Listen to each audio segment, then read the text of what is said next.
Hello and welcome to this episode of I Don't Know Jack About Parenting, where today I'm going to be talking about how to react when someone's dad just died. So the big question is this: how are parents like us, who don't have a manual, who are doing the best we can, who feel as though we aren't enough, how are we going to raise healthy, happy children who we are proud of and still keep our sanity in that process? That's the question, and this podcast will give you the answers. My name is Ryan Roy, and welcome to I Don't Know Jack About Parenting, a podcast for parents who are being real with themselves. Hello and welcome back to this episode of I Don't Know Jack About Parenting, where today I'm going to be talking about how we can react if some child's dad just died. I'm going to be doing a series of these. Look for these stories in the future. Again, the FBI Dads program that I run at my son's school, fathers being involved. There are so many amazingly positive stories that come about from this program that I get to benefit from, people sharing with other people who tend to share them back with me. And I'm just focused on continuing to create an environment for these stories to come about. So at the beginning of this year, we had a huge turnout at our son, and the event had 170 dads show up. Those 170 dads, it was just chaos. About 220, 230 kids with those 170 dads. We're talking about 400 people in a cafeteria for this event that happens in literally 20 or 30 minutes. So as this event's going on, afterwards, tremendous turnout, and I get approached and somebody says, "Hey, did you hear what happened with the fourth grader in the back?" And I said, "No, I'm not fully aware of what happened with the fourth grader." And he said, he was crying on the back table. He happened to be sitting there, and we approached him, and apparently his father had recently passed away.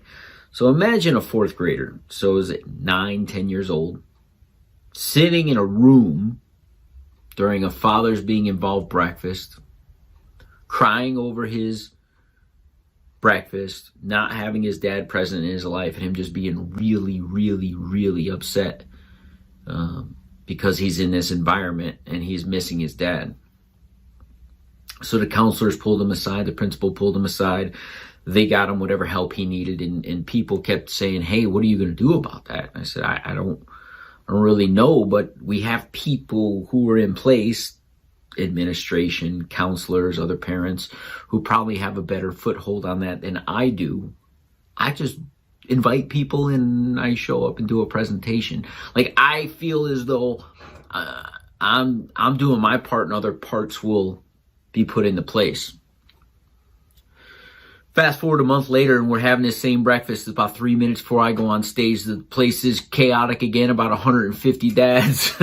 Again, close to 200 kids, 350 people at this event. And somebody runs up to me right before I'm about to get on stage, and they said, "Hey, there's a fourth grader who recently lost his dad, and he's at the back table crying." And I scan the room, and I'm looking for somebody else who could handle this challenge. And I see the kid with his back to me. I'm on the stage and he's all the way in the back table. And without hesitation, I just make a beeline for this child. And I don't know what I'm going to say, and I really don't know what I'm going to do. And I sit down next to him, and I just put my arm around him. And I say, "Hey, young man, I heard about your father." And he's weeping, he's crying. I said, "Hey, I grew up without a dad myself. I kind of understand what you're going through right now. I've been there." So, but I want to share something with you. We're in a room right now of about 150 dads. And any one of these dads would be lucky to have breakfast with you this morning.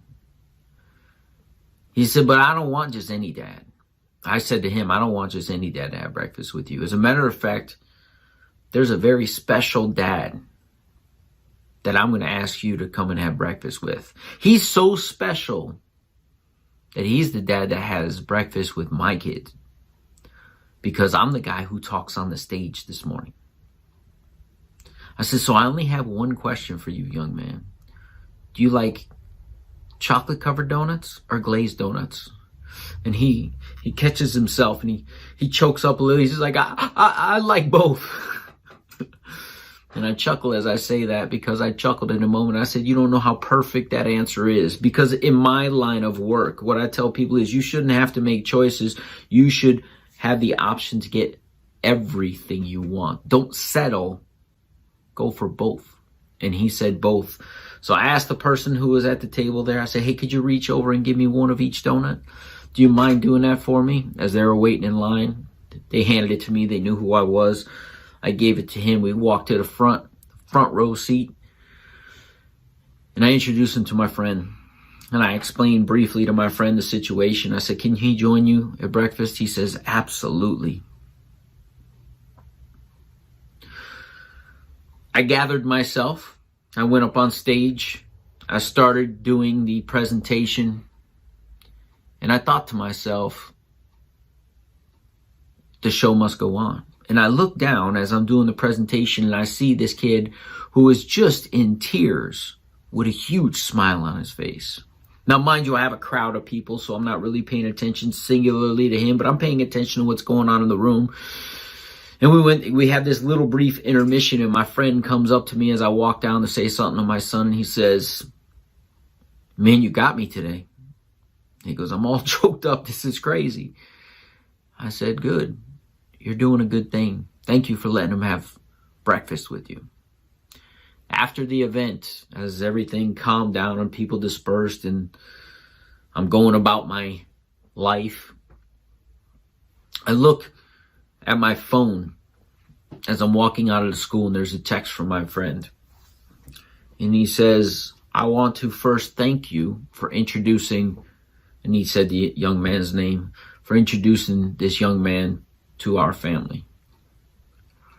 We know he has that challenge, but he won't have it at these breakfasts anymore because he has agreed to come and have breakfast with us each and every breakfast for the rest of the year. See, that young man may have lost his father, but he gained a father figure simply because we're connecting the dots. He doesn't have to suffer through those moments in life because we're a big family. See, my Father's Being Involved program isn't about just a dad coming to the school. It's about him connecting to his own child and, if possible, connecting to other children. I shared on stage last year with a group of men. I said, listen, I didn't have a father growing up in my own life. But it was dads like you who showed up in my friends' lives that I got to learn from and mimic and take pieces of their journey and implement them into my own parenting journey.